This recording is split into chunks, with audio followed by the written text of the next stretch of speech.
We are Right. live. How are we doing today, Adam, gang? it's so great to be back on Substack Live with you. Yeah. The topic, we're tackling like a really big topic today, Yes. and it's about agriculture stories for the other 99%. What do we mean when we say the other 99%, Adam? Everybody that doesn't farm. There's only about 1% of the population that does. Maybe a little bit more, but a very small few of us. And it seems like a lot more than that are interested. So we're trying to get some visibility for all of us. I counted the number of ag publications, farm, garden, ag, anything with dirt. Just the ones that I'm subscribed to is 33. And Wow. it seems like I find another one almost every day. I find more. So how many Well, let's how get many to that don't in I know just a about? second. I want to make sure that we're actually laying the groundwork. This I feel Yes, like this yes, podcast is going to be filled with puns. yes, probably. Yes, which is great, right? Hmm. But one thing I want to basically expand on what you just said. Those who are working in agriculture in America, and this applies to other countries as well, but I just know American ag best. Right. We have 1% of our population producing food, fiber, and fuel, or in the food processing portion of that. So I would say we are an endangered species. I agree with that. And it's kind of scary when you think about it and the implications of that. That's what I write about all the time, is the food security aspect of this. And what do you think when you hear that? And also, can you share, where does that statistic come from? 1% of Americans are participating in our agricultural economy, so to speak. I'm not sure exactly where it comes from. It's just something I've heard for probably my whole farming career. It's a stat that gets thrown around a lot. Um, what does it mean? It means that, yeah, there only might be 1% of us, but it also means that we get overlooked, we get forgotten. It's easy to make us the scapegoat for a lot of these problems when most of us are just out here trying to do our jobs and trying to survive and trying to farm again next year. And it feels like we take a lot of heat for a lot of things, and it's easy to do that because we're so unknown, because we're so hidden from mainstream. And maybe because our stories don't get out enough. Maybe, yeah, it's a good part of it. So I'll say real quick that 1% statistic, it comes from the agricultural census that we have. Sure. And technically it's something like, it fluctuates between like 1.4 and 1.8%. But to me, that's tiny technicality. It doesn't matter Yeah. because we're looking at like, okay, is it closer to 2%? Oh, Either way.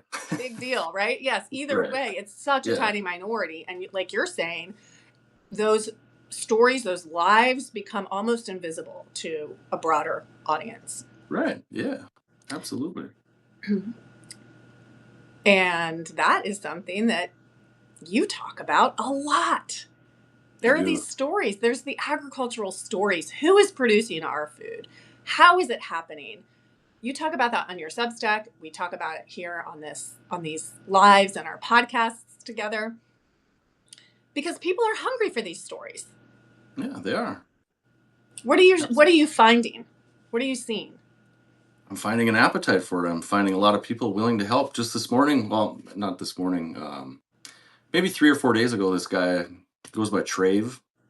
I'm not sure, but anyway, he saw what we were doing, trying to raise awareness, trying to get an agriculture category, just a place where people can find us on Substack. And I've been beating this drum for months. I think October I started, and I try to do it with, I don't know. I try to make people laugh. I try to be a little bit silly about it and just point out that I don't know how hard can it be to make one more category on Substack. But anyway, 5 months of this, and I've been pretty vocal about it, and so have a lot of other people. This Trave actually started a petition and sent it around, and the guy doesn't even farm, has nothing to do with farming, but he was moved by what we're doing, and he's interested. So he started a petition and sent it around, and I think he's got I think it was 27 signatures this morning. So a classroom full. But yeah, I'm seeing a lot of people post new notes. Substack notes is like the Twitter for those who don't know. But I see a lot of people posting notes, trying to get the attention of the higher ups, the Hamish McKenzies, the Chris Best, the people that run Substack, just to try to plead our case. And for 5 months, it's gone completely ignored. Completely, not one comment, not one response, nothing. And I don't know. I don't know Well, if I I'm want more to back up baffled, a little bit frustrated. here. Sure. Adam, I want to back up and make sure that we're bringing our audience along on what's happening. Yeah. So just to start at the basic level, Substack is a publishing platform. And you're on there. Your Substack is called Farming Full Time. And mine is on there and it's called Raw Milk Mama. We both write about agriculture issues from different perspectives, but it's focused on agriculture. Now, in the Substack platform, when we sign up as writers, when anybody signs up as writers, they have to choose what big overarching category their publication is about. And we get choices like technology, culture, politics, sports, food and drink, but none of them fit us because Right. we're literally writing about agriculture, how food is produced, what is happening with our food systems. And so with Substack as a platform, it's a useful platform, right? We can publish, we can Yeah. do these wonderful videos. So it is a Yeah. useful platform. But what you started, you're asking, number one, give us a category that actually says what we're doing. Right. Yeah. And then also let other people find us Yes. based on that category. So I wanted to make sure to cover that Yeah, basic that helped. 101. So That anybody helps a who's lot. not familiar with the platform can understand exactly what it is that we're actually asking. Right. And we're actually right. saying Yeah. what's needed. Absolutely. Yeah. Yeah, look, we just have a comment in from another writer that they left South Arkansas Reckoning left the platform for these same reasons. Really? Wow. Mm-hmm. I've thought about it, but I like it here. I've met a lot of great people here. I mean, you and I met on Substack. I mean, I've met farmers from all over the world. I never expected any of that. I just wanted to write about farming in the beginning. I never had any idea this was going to happen, but it's crazy the connections you make here, and that's what makes it hard. You know, I don't want to leave. I love Substack. It's great. There's some of the best writing on the internet here, and I think this is where a lot of news in the future is going to be. Like magazines are dying, newspapers are dying. This is where it's at. But, you know, and yeah, part of it's probably selfish reasons. Like I want my writing noticed. I want more people to see it. Of course, I'd be lying if I didn't admit that. But it's bigger than that. Like I've learned a lot from so many other writers on here that it's a disservice to not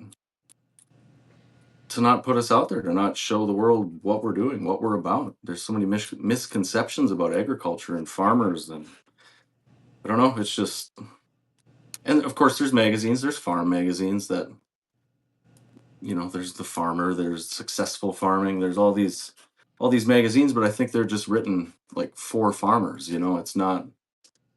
It doesn't tell the other 99% what's really happening out here. Sure, it covers business, and there's nothing wrong with those, but I think it's about I think getting the stories out, like the real people's stories, to show people what it's actually like out here, to give them a taste of that, just might clear up a lot of these misconceptions that people have about us. So I think it's very important to have some visibility, a Yeah, and it's not place. just about those misconceptions, right? Because in my circles, Adam, you are farming full time. You are a farmer. That is Yeah, your yeah, profession. That's what you do multiple hours every day, probably like yeah, way more than full time. And yeah. that for people like me in my circles, I'm in the suburbs, right? So Hmm. I'm surrounded by people who are starving to learn more about agriculture. Yeah, What's going on? What is happening? How is our food being produced? How can we participate in that? who is doing the production, who is doing the processing. There's this real hunger for that knowledge, and then those who want to participate, we need to learn. Like, Right. and Yeah. and also, like you said, we're always learning. You're learning from other farmers, and you've highlighted many of those publications where you get to learn about some of the native trees and the benefits of them. Right. And Yeah. so it really and truly is about, one, providing that information to those who are seeking it, and being part of a community where this information is readily available. Right. Yeah. Absolutely. And sometimes, I mean, I want to put a caveat in here, because I know, yes, we all have the internet. We can all Google it. But sometimes people don't even know what questions to ask. And so Right. having this information put in front of you, fed to you by trustworthy voices, like one of those things about Substack is people can find the writers and the voices that resonate with them and that they trust and that they can learn from, and Mhm. keep up to date. Like the Substack subscription model, that's literally what it's for, that you can subscribe and then get all of that publication's newsletters. Right. So that's how we are serving the other 99%, those who are not in production. Yeah. Definitely. I agree with that. Yeah, and I talk about the misconceptions because it feels like we've always gotten shit on as farmers. Like you hear all these people saying we're using too many chemicals, we're doing everything wrong, we're monocropping, even though any farmer who doesn't rotate isn't going to be in business long. Like there's no monocropping. Sure, there's a lot of areas of the country where it's just corn, soybeans, corn, soybeans, corn, soybeans, and that's not what we do up here. We have 15 different crop options that we rotate through. So that's not everywhere, but what you hear in the mainstream is that that's all it is. We're a bunch of simpletons in bib overalls who come to town once in a while, that farmer that comes to town. And if we drive a new pickup, oh heavens to Betsy, people just flip out like, well, oh, the farmers have this, the farmers have that. Can I tell a story? Yes, of I, w- course. I was at the Sugar Beet Institute, the beet show we call it, at the Fargo Dome a few weeks ago, and there was a panel of 4 80-plus-year-old guys who have been farming sugar beets since 1951. Most of them was when they started. And one guy was up there and he told a story about he was spraying back in the 50s or 60s with his tractor. And I don't remember what the chemical was that he was spraying, but a rabbit actually jumped underneath his sprayer boom where the chemical was coming on. And he said that rabbit hopped 3 more times after that and then dropped dead. Seriously. This was back in the 50s now, keep in mind. But that's how things used to be, right? It's nothing like that now. We've improved so much. We're not out there just blasting the fields with chemicals. We don't waste everything. It's not economical to put extra out. I mean, there's some guys that use maybe a little too much fertilizer who still think more is better, which it's not. It's about balance, but most of us are trying to do things better. We're trying to farm smarter. We're not wasting. But I get where people are skeptical about it. They should be skeptical. I mean, because it's our food, It people should be skeptical about it, but the point of all this is it's a lot better than it once was, and we're getting better every year. I mean, I don't even think half of what we're spraying really even gets close to the food, to be honest with you. I I can't prove that. I'm not a scientist. I don't know for sure, but I know I've taken a bath in Roundup when I was 23, not purposefully, not something I did for fun, but the hose blew up and Adam was covered in Roundup. And here I am 20 years later, I'm still alive. I don't have cancer yet. I mean, yeah, cancer rates are higher in my part of the world, and maybe the chemicals are part of that. I don't know, but the point is it's not the full story. We're doing better, we're using less, we're wasting less. It's not economical to do that. So it's not just about complaining. It's just about people who never see what we actually go through, what we're actually doing out here.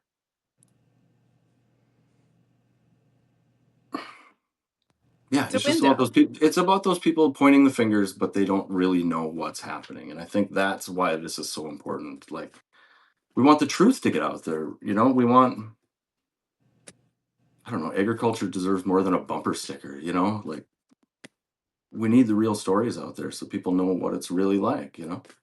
That's there. I'll get off my soapbox for a minute now. Well, I think it's an important soapbox, and coming at it from a different angle, you're right. We get fragments of stories Yeah. and fragments of what's happening. And so you get I'm going to generalize here. You get the suburban moms hand wringing about what chemicals are in their food while their children are playing in fields that have been sprayed with that or worse. Yeah. And, or their own yards, right? Right. So, yes. So, where I'm coming from, like, awareness is huge. Mhm. What is going into our food and onto the fields that are producing our food? But also, like, we cannot be targeting just the farmers in this conversation, because Right. this routine use of herbicides in our lawns, on our lawns, is pervasive. And we've got to address it both at once. Like, I don't think it's fair to just tell the farmers, you have to stop using these chemicals, you have to stop using the fertilizer, without looking at the bigger picture of it's happening on our soccer fields, on our lawns, Yeah. Yeah. where we're going for recreation. We got to address it all at once. Yeah. It's So everywhere. yeah, these stories are key. They're essential, Adam, because it's almost as if there's this cultural conversation, like you said, to scapegoat our farmers. Yeah. Because it's easy. It is, yeah. We're not seen. It's easy to point your finger at the guy that you never see. And that's why these stories are important, and being able to find each other is key. The Right. 99% being able to find the 1%, the 1% being able to find each other and amplify what we're doing and what we're advocating for. Mm-hmm. And that's why you started this campaign, shall we say, to get these higher ups at Substack to recognize that agriculture is a category that people really want. They You've do. got some, Yeah. I'm going to read some of your recent notes because you said you like to be humorous about it. And I know Try to be. they're funny. And like, you can, how to put it, attract more people with the humor. Yeah. So you wrote a few days ago, and this is satire, right? This is not true. It's satire. Right. Yeah. You wrote, breaking, Substack editorial board votes to add Rainbow Road as a category before farming. Sources at Substack confirmed today that after a heated 3-hour debate over whether Toad or Yoshi had the best acceleration curve in Mario Kart 64, the team ultimately decided that agriculture still ranks below optimal banana peel placement strategies on Wario Stadium. We just don't see how soil health fits in with our vision for pop culture, said one committee member, while sipping a $14 turmeric latte and live blogging the Barbie sequel. A leaked memo revealed that farmers have not sufficiently proven they're part of the algorithmic narrative arc of civilization, and suggested they try writing more about brunch. The final decision, Substack will instead roll out a new category next month called Podcasts About Starting Podcasts About Podcasts.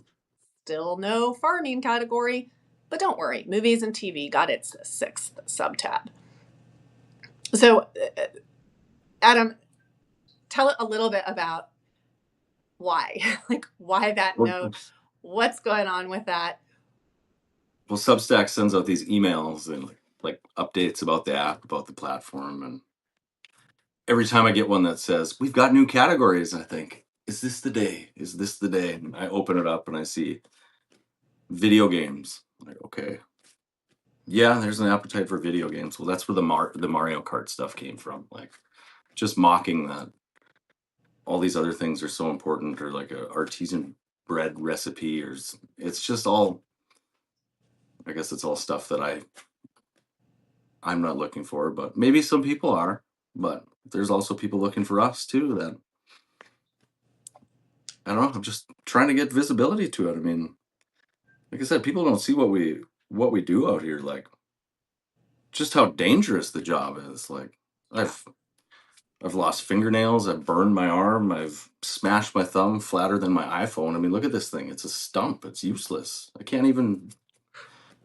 I mean, just my dad almost lost his foot in a combine when he was 7.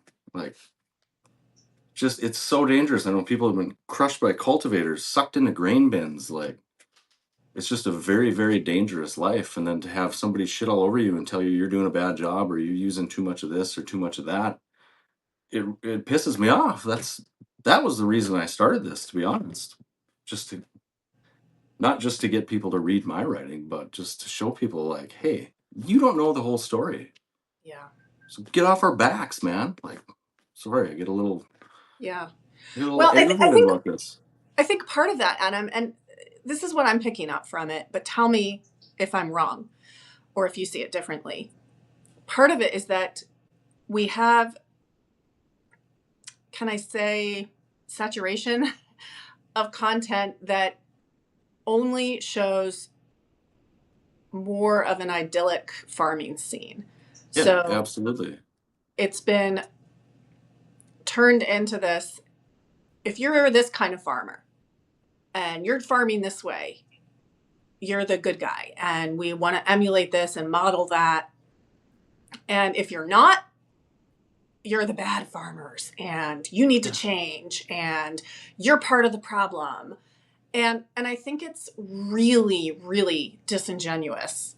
This is where I'm coming from. Agriculture in general is 1% of the population. Then you take, I don't know, a handful of farmers that are doing things one way and you hyper idolize them as this is the way, this is the way. Right. Without looking at the circumstances surrounding both how they're able to do what they're doing, who all it's feeding, versus the other farmers who are doing things in a different way and who those farmers are feeding.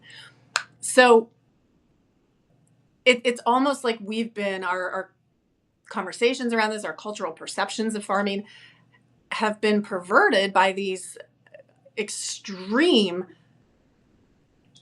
idealistic views of things. I don't know. I'm struggling to articulate this, but what am I seeing? How do you see it? Yeah, well, everybody's got their perfect way. Farming should be this. Farming should be organic, or maybe it should be regenerative or sustainable, or you know, everybody has this vision of in their head of what it's supposed to be, and there is no textbook for it. I mean, I think I told you last week or maybe the week before that this is every year is an experiment for us, and we get on average we get 25 to 30 tries to get it right, and it's trying something new every year. Hopefully, you're trying something new every year. If you're not, it's in my opinion, you're not growing as a farmer. But to say that there is one specific way that anybody should farm is just it's foolish. Like every piece of ground, just in my little area, every piece of ground is different. Every farm is different all across the country. Whether you're growing radishes in a garden or you're growing 50,000 acres of corn, whatever it is, there's no one way to do this. And I think we've just closed off we just become closed off and we get so stuck in this is the way it should be. And in my opinion, there is no way that it should be. We should all learn from each other and find what's best for not only us, but what's best for the collective, everybody. And what that is, I don't know. But we're not gonna figure that out by sitting pointing fingers and yelling at each other, saying my way is better than your way. I mean, that's nonsense, isn't it? I don't know if it's nonsense. It can definitely lead to some enriching conversations if people approach it with curiosity. Yeah, I agree with that. Yeah. But I think that curiosity leads to potentially different outcomes than judginess. Yeah. So I'll ask you,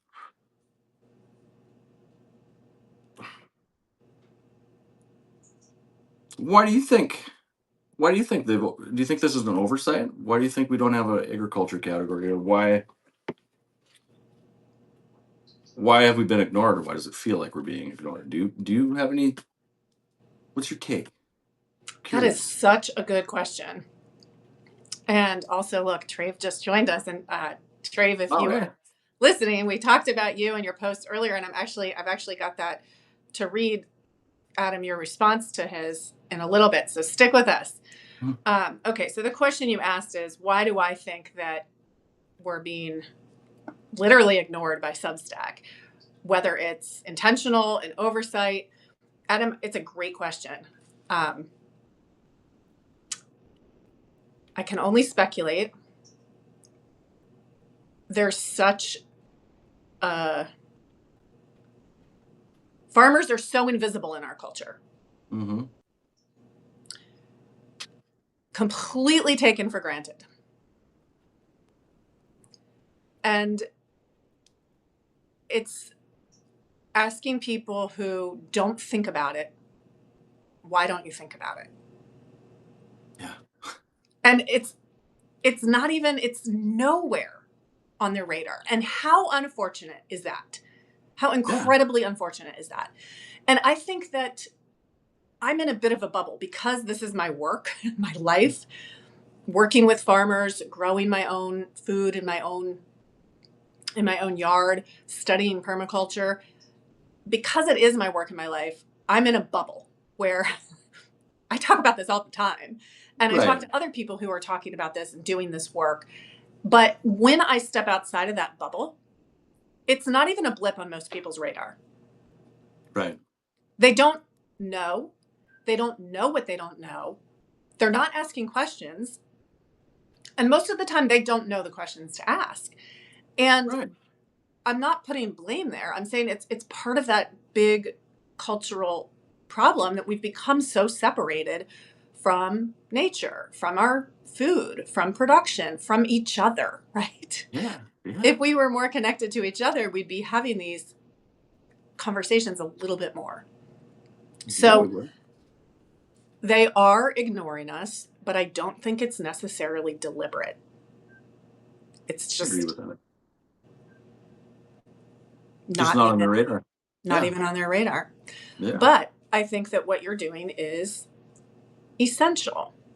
And I'm going to read 2 more of your notes because I want people to understand this, like that we actually can use this platform to make a splash and maybe put this on people's radar. Right. And you wrote, agriculture feeds the world. Well, Substack frets about becoming the next TikTok. We're the ones who grow your Cheerios, your bananas, your bacon. The 1% feeding the 99%. The invisible backbone behind every meal. And yet, agriculture isn't even a category. Not here, not in the media, not in the algorithm. This isn't just about digital labels. It's about being seen. It's about acknowledging the hands that feed you. It's about rural economies collapsing while the platforms profiting from our stories pretend we don't exist. These are the first breadcrumbs, the trails leading back to the farmers who never stopped feeding you, even when you forgot we existed.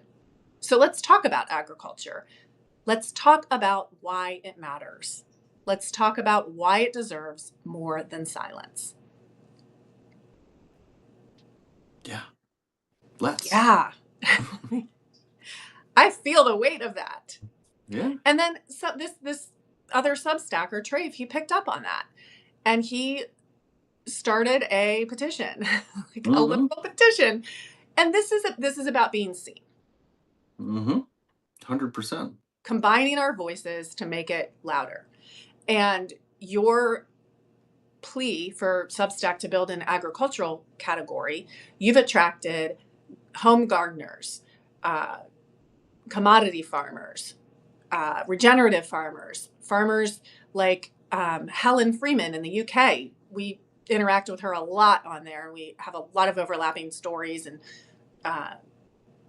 content, shall I say, or topics. And this is essential. So I've got one more, and this is what you wrote in response to Trave for doing that. You said, Trave, you didn't have to do this, but you did. And you did it with grace, guts, and a steady hand. Today, you're the farmer because you planted something real, and we're all going to help it grow. This thing is bigger than a category now. It's a movement. And thanks to Trave, it's got roots. If you haven't signed this petition, here's your chance to join the classroom.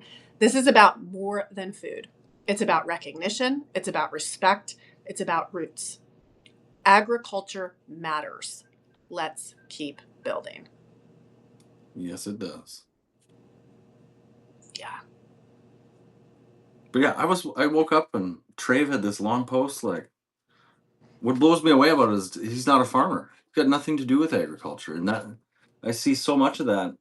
Just as important as connecting with all these ag writers, I see just as many, if not more, who comment and say, I don't farm, but I'd love to see a category. I'd love to know more about it. And I see that, I said, just probably more than I see other ag writers talking about this. There's definitely an appetite for it. I say this all the time. The guy that gave me the Gabe Brown book at a dinner party, the guy works construction. He's a hunter, so he has some food plots, and I think that's how he got into it. But a guy schooling me on soil health, it blows me away that there's an appetite for this among the general population. So I have another question for you. So you've done a lot of grassroots stuff, right? Like you were on Ron Paul's campaign in '08 was when he ran, right? 07. Mm-hmm. '07, yeah.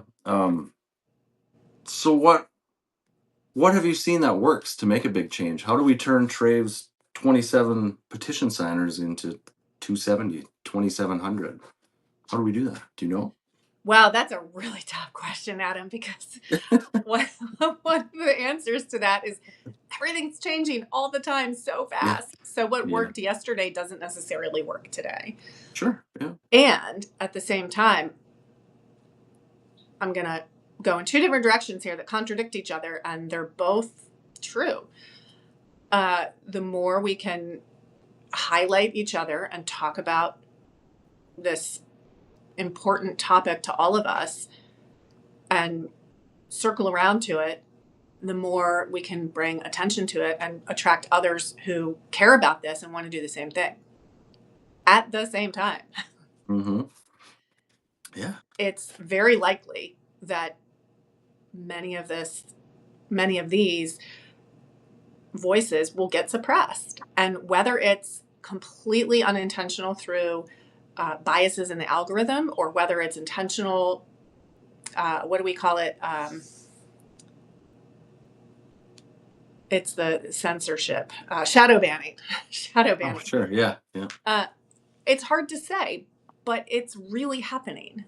So can we counter the shadow banning and the subtle censorship with amplification of each other's voices? I think yes, I think we can. I think we can also use targeted words in order to make those more popular in the algorithm.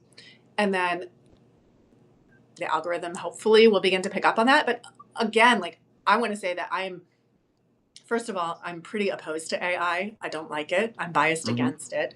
Second of all, it's changing so fast, and it's changing how we interact and how things happen so fast that it's almost impossible to make those adjustments.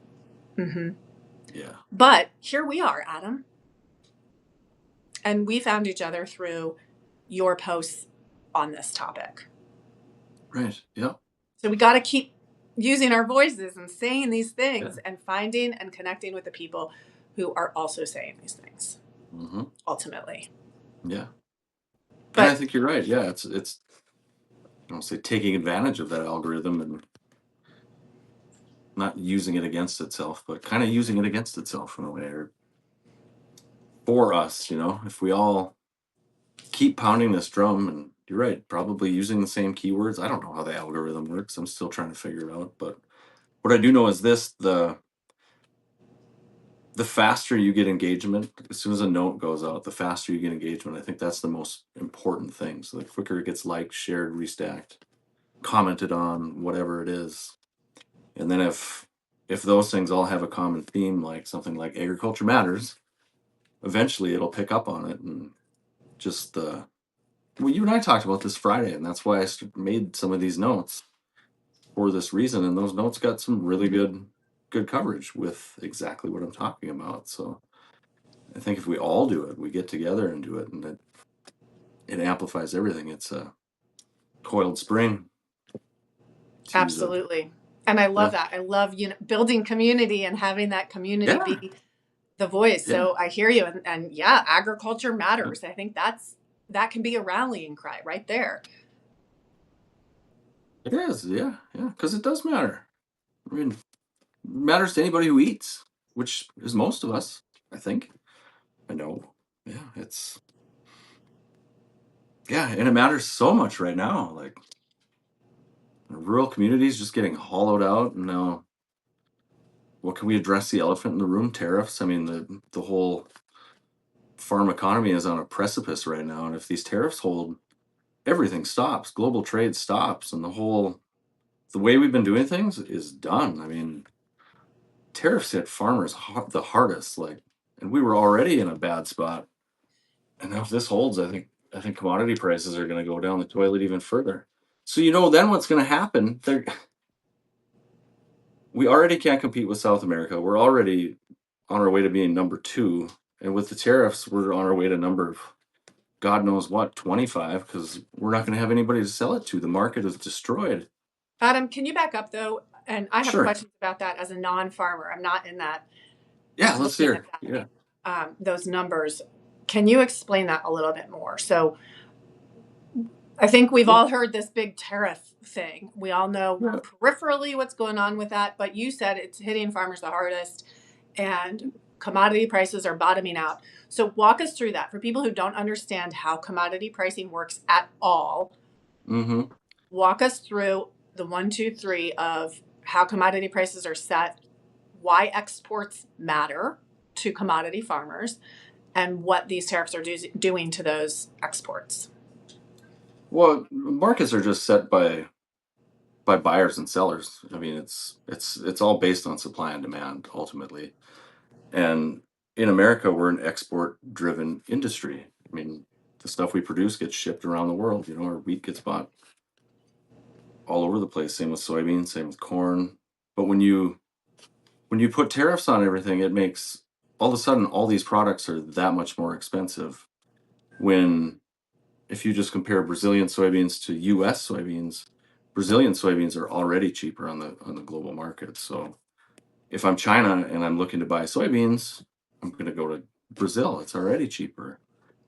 And now with it, whatever it is, 25, 30, the number doesn't matter. If there's a tariff, that stuff, our products just got more expensive on the global scale. And whether it's right or wrong, maybe it'll work out in the end, but we're the ones who feel the brunt of that first. When it's a tax on our products that we're trying to sell to the world.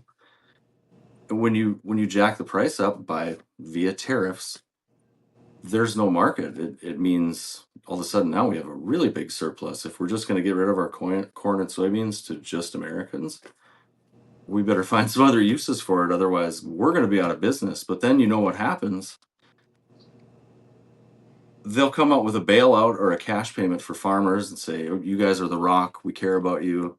Even though we threw you under the bus 5 months ago, here's a payment to shut us up." And then what happens?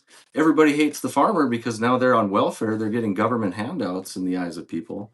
So we get crapped on again. In the meantime, we're not writing any of these policies. We're just absorbing the damage. We're bullet sponges in this trade war. We didn't even start. We just take hit after hit so people can keep eating. And we're not villains. We're not freeloaders. We're caught in the crossfire of a failed trade policy. I haven't. Maybe it hasn't failed yet. Maybe there's something I don't see. Maybe there's an end game to this that benefits everybody. I don't see it personally, but clearly the market doesn't care much for it. The stock market has just had its worst 2-day rout almost in history. I think maybe 2008 was as bad, but and commodity markets have been going down for 3 years because there's a glut. Every time prices go up, we're incentivized to produce more, right? We've gotten so good at producing more, too good, that we flood the market and it crashes the price. Again, basic supply and demand. You got too much of something, the price goes down. I So, would argue that it, it's a systemic failure, not just a trade policy failure.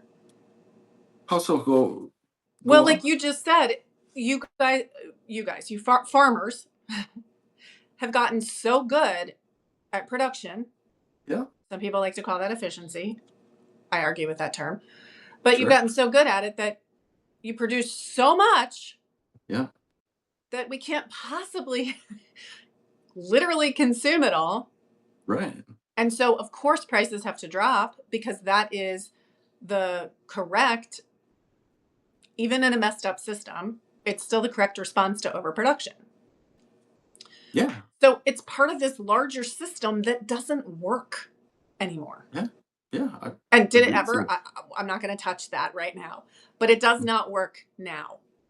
Right. So we talk, and basically on every conversation we've had, we've talked about the get big or get out policy Mm-hmm. of Earl Butz in the 70s.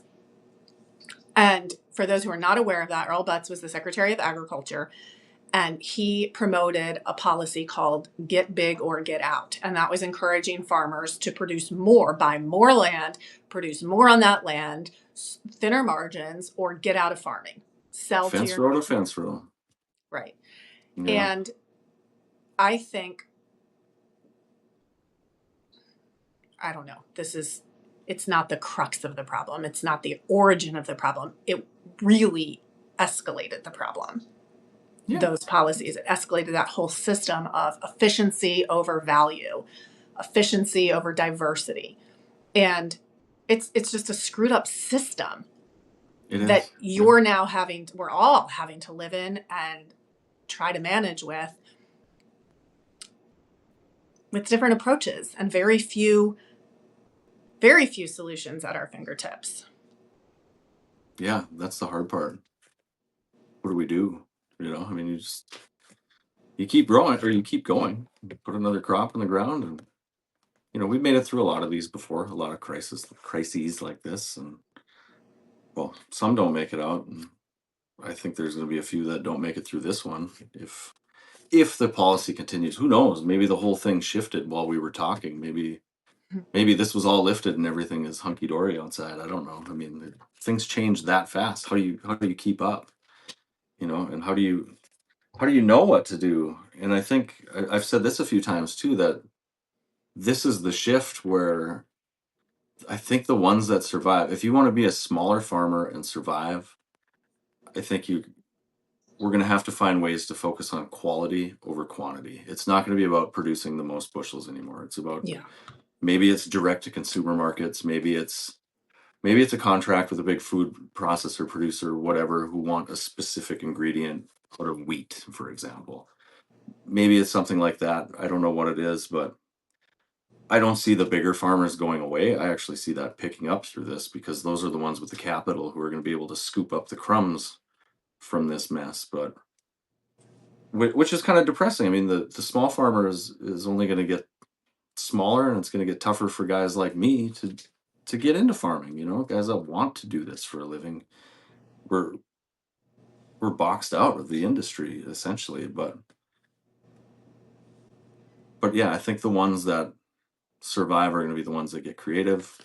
They get more efficient, less inputs, and more quality over quantity. Because on the quantity game, we're not going to compete with that unless you are a massive, massive producer. Well, can I throw another word into that mix? Sure. Diversity. Yeah, diversity. Exactly. When you have a diversity of crops or revenue streams, because it's about the crops, it's about what gets planted and harvested, but maybe it's also about selling Christmas trees at Christmas time, or doing farm tours, or and I'm thinking only of geographically land-based revenue streams. I'm not counting writing and other off-farm jobs, so to speak. But that diversification of farms can help with different revenue streams and also offset some of the crises. Like, for example, one farm that I'm really close with, they grow a huge diversity of grains and vegetables. And one season they planted all the vegetables, all the things that get planted in that season. And we just had huge storms. It flooded. And they also grow rice. And guess what? The flooding did not damage the rice. So even though they lost so many crops for that season, their diversity still allowed them to have a crop that they could sell. Right. So when we start looking at the complexities that you're talking about with the commodity prices and too much production of certain commodities or surplus because of other factors, Mm-hmm. then can that diversity help? And how difficult or easy is it for farmers to adapt and have more diversity within a single year? Yeah, I mean, we try to diversify just on our farm, but it's a little bit different from what you're talking about. I mean, it's the same, but it's different. But we're all trying to find different crops we can grow right now that actually project a profit because there really aren't any. I mean, I've had calls for oats in the past week, and guys are talking to me about growing corn that never grow corn. It's just how can we make a buck? Basically, is what we're doing, and that's what we chase. It's not just about flooding the market with corn and soybeans. We're trying to find a way to make a dollar to survive, and we do that by diversification. That's why I know some guys up here who grow 8, 9, 10 different crops in a year, and that's tough to do when you're on a larger scale. It requires a lot of equipment, a lot of switching, a lot of patience, and not everybody's prepared to do that. Some guys are 58, 60 years old, and they're just like limping at home a couple more years. Like, well, we'll just do the same thing. We'll do the easy thing. But yeah, the point is diversification is what will get you through this. And then to further on that, uh, I suppose it depends on where you are. Not all of us can just start a farmer's market because we're in rural areas where there isn't a major metro in 2 hours from us. So how do you do that out here? I don't know, but people are creative, man. They'll figure it out. I mean, we're not just a bunch of hillbillies in coveralls. We're pretty smart, and we keep going. We yeah, Indeed.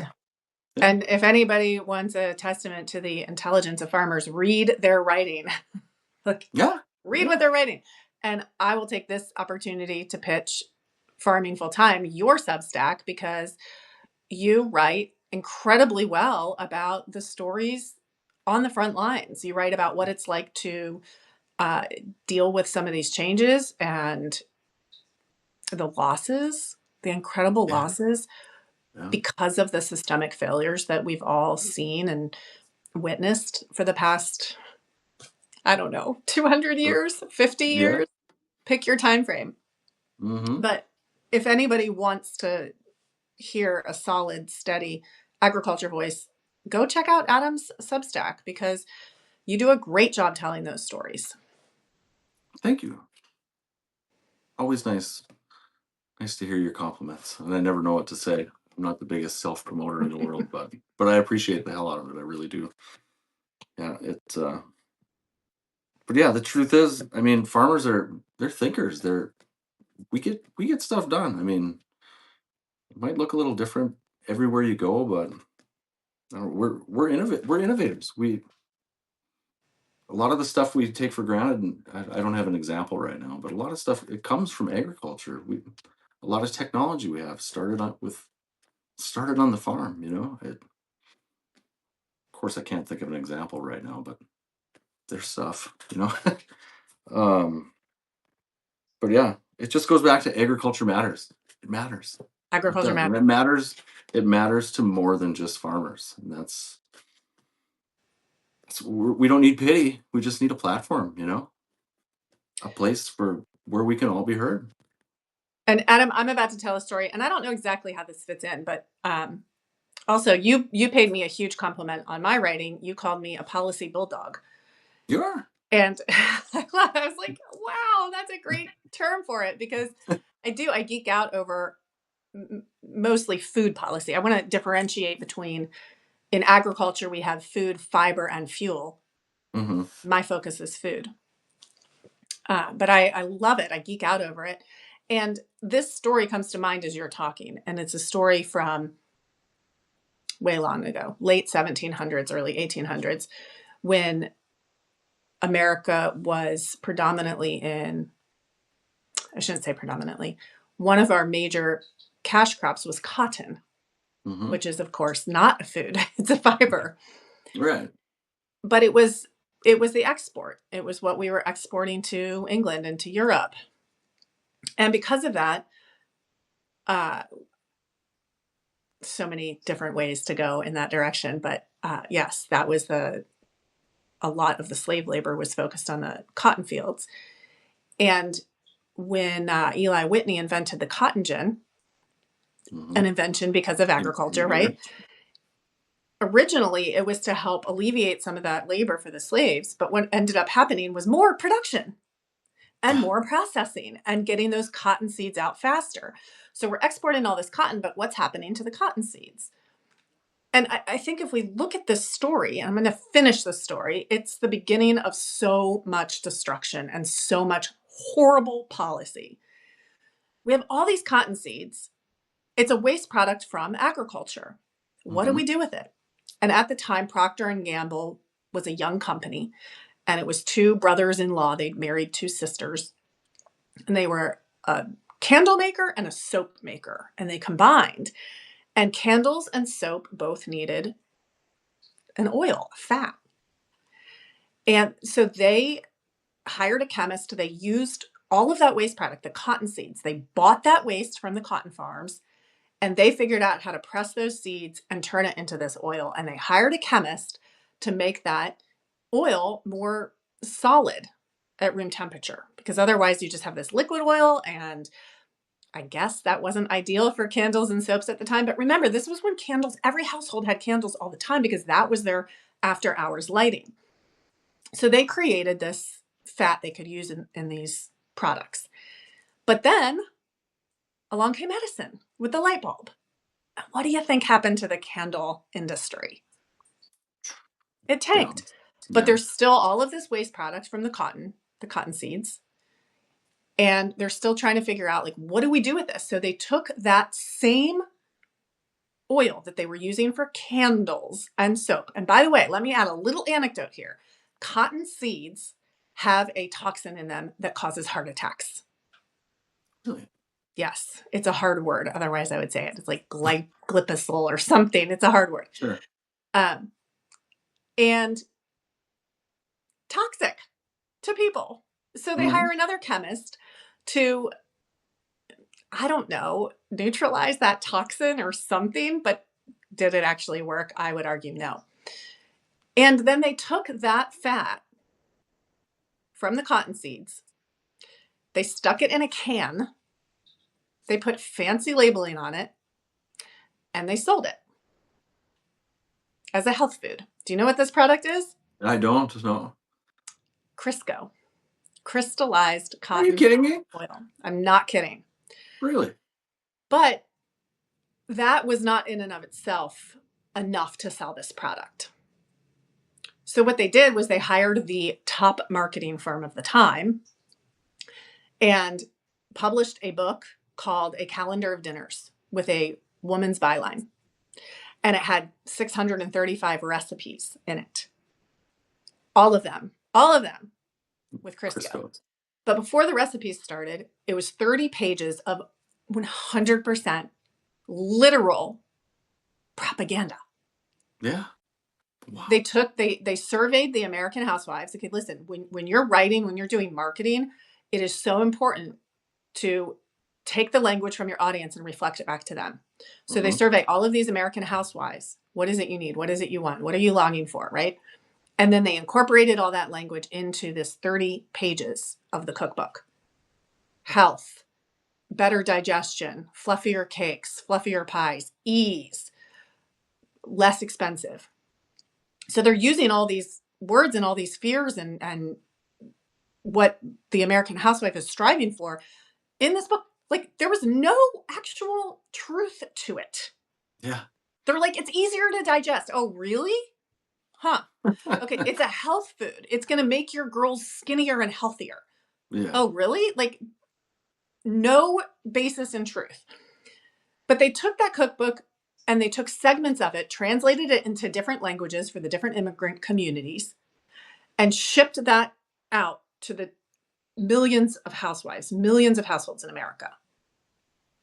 Unreal, right? So this started the market for a completely fake food that was based on an agricultural commodity waste product. And they turned it into a profitable product.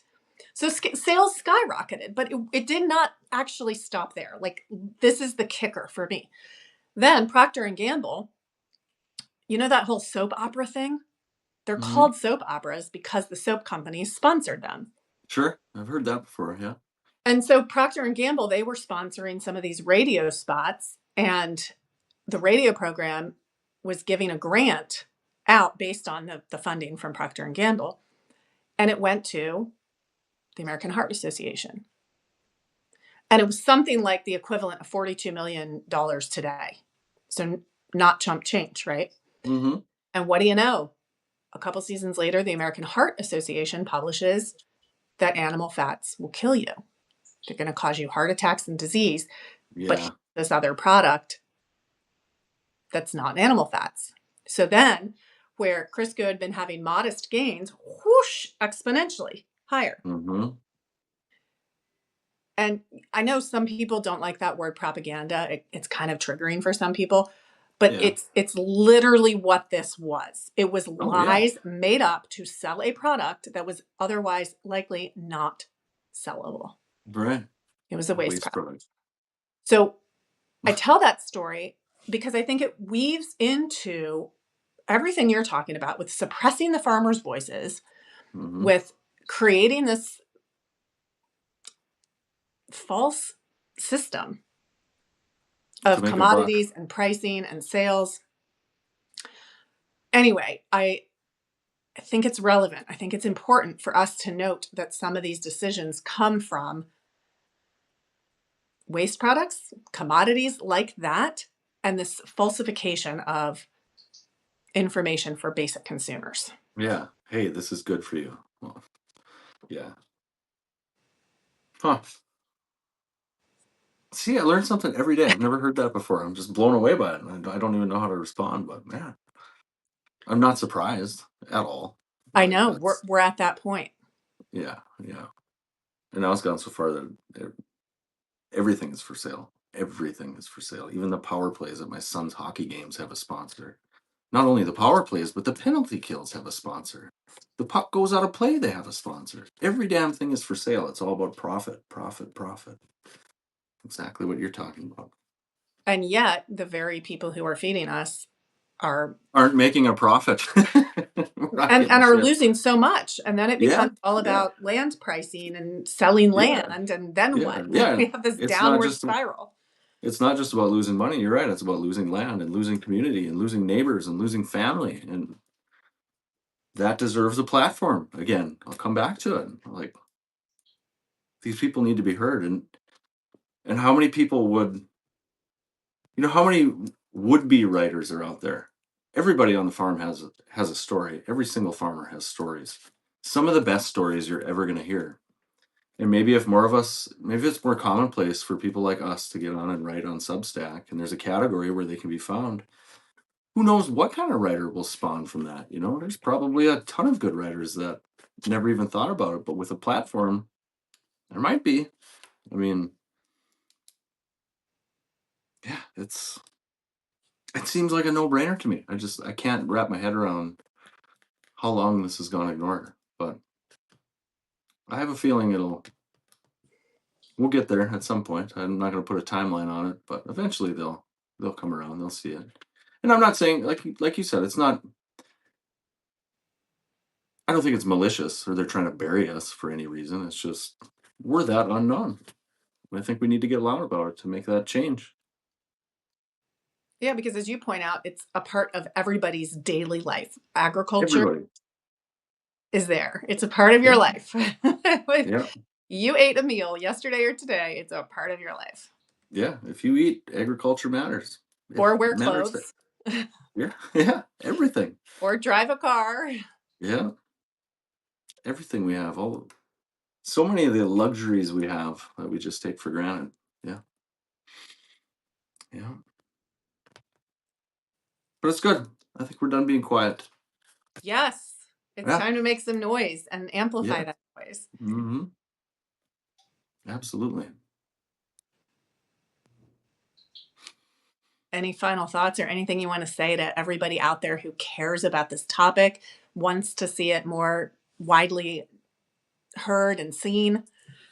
Yeah, if you're not on Substack, check out. Well, obviously you're on Substack because you're watching us right now. You have to do it on the app, but I mean, make a note. Reach out. Agriculture matters. Just something as simple as that. Tell Substack you want a category. Just do the little at symbol and Substack, and you can tag them, and it goes to them. Somebody sees it. If enough of us talk, the message will get through to them, and maybe we won't be an oversight anymore. I mean, a lot of us get paid to do this from some of our readers. They pay to subscribe to us, and Substack takes a cut of that. I believe it's 10%, right? So I mean, Yes. they're profiting off of us. Pay us back, man. Like, come on. I don't know what else to say about it, but read Farming Full Time. Read Raw Milk Mama. Make your own Substack. Tell your stories. There's my plea, because I know there's a ton of good stories out there. The people out here, some of the best who ever lived, man. Like, they deserve a voice. They really do. Absolutely. Yeah. And to end on a lighter note, um, when we start our publication, we have to pick a category. Yes. And so I think originally I picked health and wellness as my Hmm. category because I talk a lot about food as a healing mechanism and how to stay well with food. And food's so important to our health and wellness.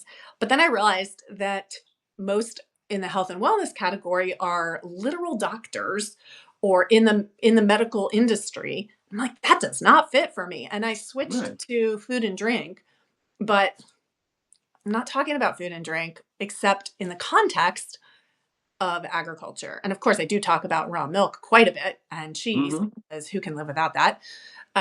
But it's not my primary thing. It's not like I'm a restaurant critic, for example. Yeah. So it doesn't fit. But what do you choose? And like, how much relief would it be if we could actually choose agriculture? It would be great. I mean, I might have started under food and drink too, because that initially felt like the closest thing, but it wasn't.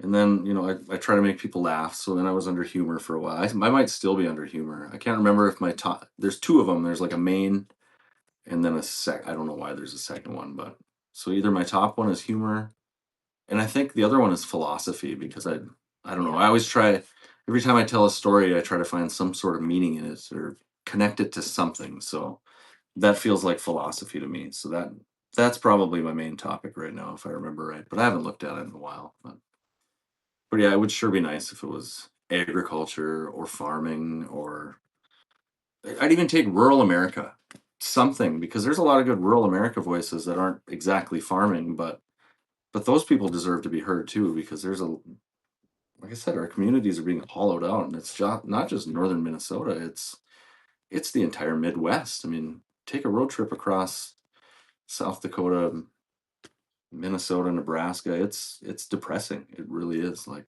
just dead towns as far as the eye can see. And I'm not saying we're going to bring that back, but at least let us talk about it. Give us a place to talk about it, right? Yeah. Yeah. Jackie actually, she has a comment here. Should we all just make sure we hijack the same one? I think it means the same topic. So everybody writing Oh yeah. about who's writing about agriculture, and yeah, also not all in America, right? So our Right. friends Yeah. across the Absolutely. pond or Australia, everywhere else that we've connected with people in agriculture, if we all are under food and drink or something, and Yeah. then we start like Take overhauling over. that with agricultural conversations and growing food and producing it. So That's a good that's a idea. great, We should yeah, we should work out a plan for that. I'd be game for something like yeah, that. Yeah. yeah. Absolutely. Hmm. Adam, any final thoughts? We're at the hour mark here. I don't think so. I think I covered everything other than, yeah. I just encourage other people to tell their story, and yeah, I think we do need to get together. all of us that talk about this and make Substack notes about this, we should work together, figure out a phrase, maybe just a common theme that we can all rally around. Maybe agriculture matters. Maybe that's it. I don't know, Agriculture but matters. I think it's something, it's something. settled, Adam. Agriculture matters, and There it we'll is. both be Yeah, posting about this in the coming days. So keep an eye yeah, on that. And yeah.